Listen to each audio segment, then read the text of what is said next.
Maliban na lang sa Australia at Antarctica, halos lahat ng sulok ng mundo ay may sariling uri ng mababangis na pusa. Bagamat kilala sila bilang mga carnivore o kumakain ng karne, mas sanay silang manirahan sa mga kagubatan at masukal na lugar. At kung akala mo ay ang mga pusang pangbahay lang ang nabibilang sa kanilang pamilya, nagkakamali ka. Marami pang uri ng mababangis na pusa na hindi pa kilala ng karamihan na may iba't iba ang laki, hitsura, at galing sa pag-survive sa kanilang natural na tirahan. May mga pusa na sinlaki ng aso, habang ang iba naman ay kasing liit ng kuting pero ubod ng tapang.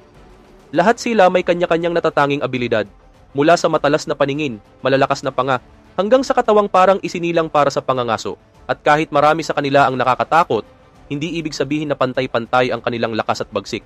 Sa video na ito, tatalakayin natin ang ilan sa pinakamakapangyarihan at pinakamatapang na uri ng wildcats na buhay pa sa panahon ngayon.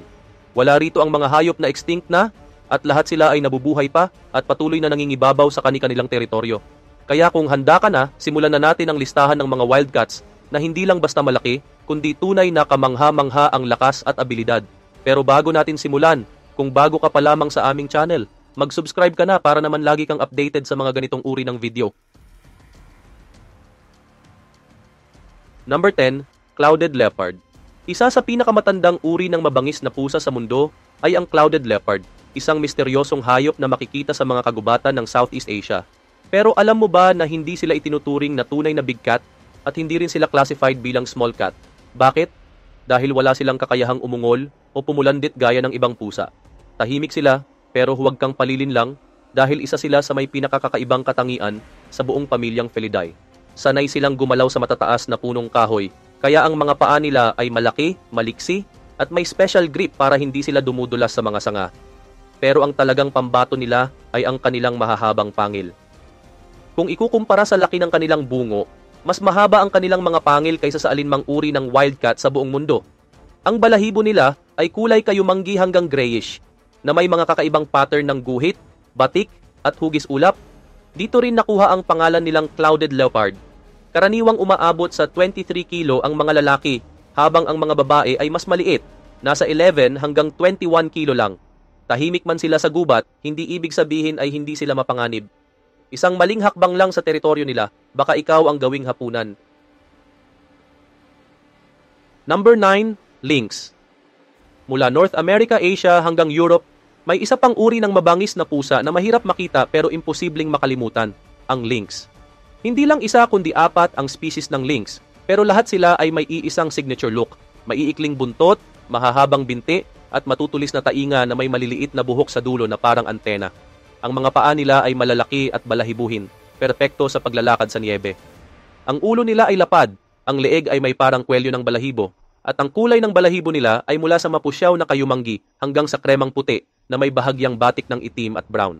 Karaniwang nasa 22 hanggang 44 pounds ang timbang nila, pero ang Eurasian lynx, ang pinakamalaki sa kanilang lahat, ay kayang humigit pa diyan. Tulad ng karamihan sa wildcats, mas malalaki ang mga lalaki kaysa sa mga babae. Tahimik at mailap ang mga lynx. Gabi sila aktibo at bihira mong marinig, maliban na lang kapag mating season. Marunong silang lumangoy at umakyat sa puno, at ang pagkain nila ay kadalasang maliliit na hayop at mga ibon. Solong hunter sila at bihira silang makitang magkakasama maliban kung mag-ina o magkapareha. Number 8, cheetah. Kung bilis lang ang pag-uusapan, walang makakatalo sa cheetah. Isa ito sa pinakakilalang mabangis na pusa sa buong mundo. At hindi lang dahil sa itsura, kundi dahil kaya nitong tumakbo ng halos 114 kilometers per hour. Karamihan sa mga natitirang wild cheetahs ay matatagpuan sa Africa at doon sila malayang gumagalaw sa malalawak na kapatagan. Ang katawan nila ay manipis, mahaba ang mga binti, at parang gawa talaga para sa bilis at liksi. Kapansin-pansin din ang kanilang itsura na may maputlang dilaw ang katawan na punong-puno ng maliliit na itim na batik. May makapal silang guhit mula sa mata pababa sa bibig, parang luha ng tinta kaya mukhang seryoso at mabagsik ang dating. Ang mga lalaki ay medyo mas malaki kaysa sa mga babae na may timbang na umaabot mula 34 hanggang 54 kilo. Hindi man sila kasing tapang ng layon, ang bilis naman nila ay sapat na para habulin ang anumang biktima at iwan sa alikabok ang kahit anong predator na susubok sa kanila. Number 7, Snow Leopard. Tahimik, mahiyain, at parang multo sa kabundukan. Yan ang snow leopard. Kilala rin bilang ounce, Isa itong mabalahibo at malamig sa paningin na uri ng pusa na matatagpuan sa matataas na kabundukan ng Central Asia at Indian subcontinent. Kapag taglamig, bumababa sila sa taas na 1,800 meters, pero sa tag-init, umaakyat sila hanggang 5,500 meters para habulin ang biktima sa gilid ng bangin. Ang balahibo nila ay mapusyaw na kulay abo. May madidilim na rosettes o hugis bulaklak na marka at isang maitim na guhit sa gulugod. May makapal silang undercoat para panlaban sa yelo at ang tiyan nila ay halos purong puti. Karaniwang nasa 23 hanggang 41 kilo ang bigat nila. Gabi sila nangangaso at kaya nilang bumuwal ng marmot, wild sheep, ibex at kahit mga alagang hayop ng tao. Sa kasamaang palad ayon sa IUCN Red List, kabilang sila sa mga vulnerable na species. Tinatayang wala pang 10,000 ang mga adult na snow leopard sa buong mundo at inaasahang mababawasan pa ito ng 10% bago mag-2040. Tahimik silang mabangis at habang lumalamig ang gabi sa bundok, sila ang tunay na hari ng katahimikan. Number 6, cougar. Puma, mountain lion, panther at catamount. Maraming tawag sa mabangis na pusang ito, pero iisa ang katotohanan. Ito ang may pinakamalawak na teritoryo sa buong Amerika, mula Alaska hanggang Argentina at Chile. Kung may kapareho ito sa laki, yun ay ang jaguar, pero mas matangkad ang cougar at mas masinop sa pag-atake. Kaya nilang manirahan sa disyerto, gubat, bundok, at kahit sa mga lugar malapit sa kabihasnan. Ang mga lalaki sa North America ay karaniwang tumitimbang ng 62 kilo, pero may mga naitalang cougar na umabot ng mahigit 100 kilos. Ang specific name na concolor ay nire-refer na fur ng puma, na kung saan may brown sa likuran, limbs at buntot. Ang pang-ilalim nilang bahagi ay mas mapusyaw ang kulay, at habang naglalakad, ang buntot nila ay mahaba, may itim sa dulo, at halos laging nakalaylay malapit sa lupa. Tahimik silang maglakad, pero kapag umatake, walang makakaligtas. Isang likas na mga ngaso na kayang makibagay kahit sa ang sulok ng mundo. Number 5, leopard.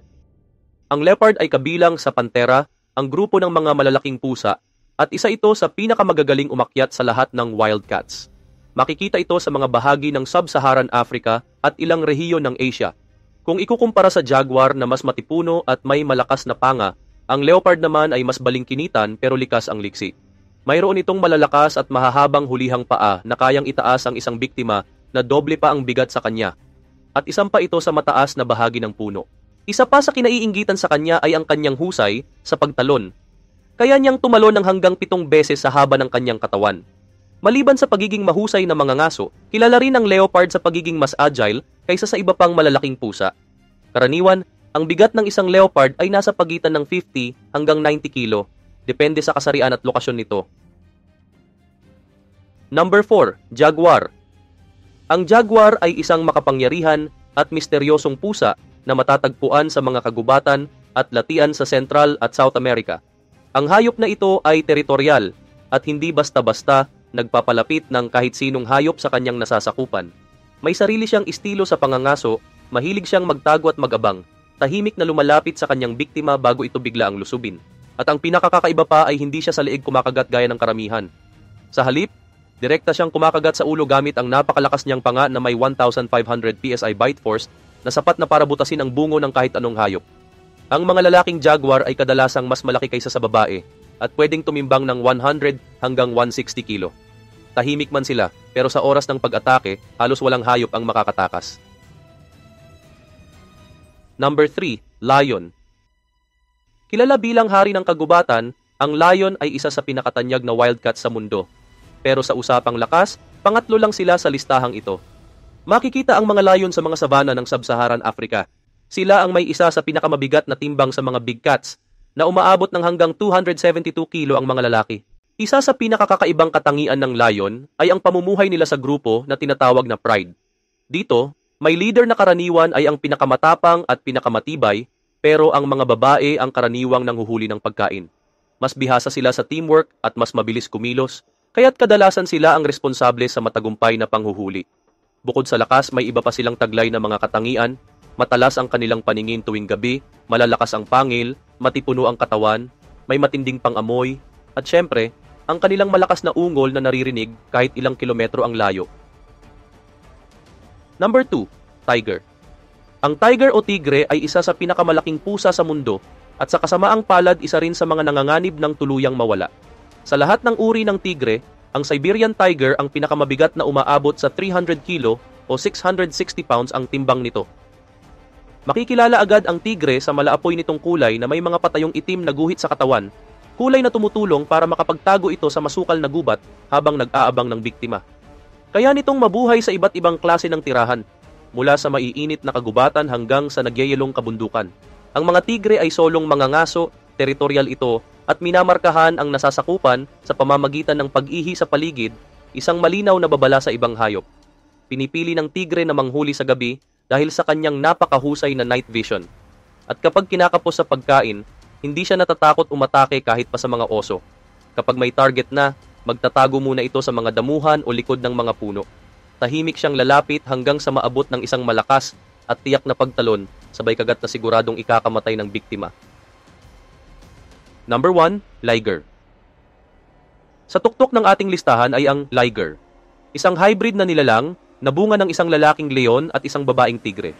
Hindi natural sa kalikasan ang mga liger. Makikita lang sila sa mga zoo o wildlife sanctuaries dahil sa mga eksperimento sa pag-aanak. Pero sa usapan ng lakas at laki, walang katapat ang liger. Mas malaki pa ito sa alinmang magulang nito. Ang mga full-grown liger ay pwedeng tumimbang ng higit sa 400 kilos at ayon sa ilang ulat, may mga naitalang umabot ng 1,000 kilo o 2,200 pounds. Bukod sa laki, taglay din ng liger ang bilis ng tigre at bangis ng leon. Kaya nitong tumakbo ng 80 hanggang 95 kilometers kada oras, isang pambihirang kombinasyon ng bilis at lakas. Sa kasamaang palad, ang mga lalaking liger ay kadalasang baog, kaya hindi sila nakakapagparami. Pero kung sakali mang mabuhay sila sa wild, siguradong magiging isa sila sa pinakadelikado at pinakamasasamang predator sa buong planeta. Dahil sa sukat, lakas, at agresibong katangian na nakuha nila mula sa parehong panig ng kanilang dugo. Sa mundo ng mababangis na pusa, hindi palakihan o pagandahan, labanan ito ng talino, lakas at survival. Alin sa mga wildcats na ito ang pinakanakakamangha para sa'yo? I-comment mo sa baba at huwag kalimutang i-like at i-subscribe para sa mas marami pang kwentong hayop na siguradong kahanga-hanga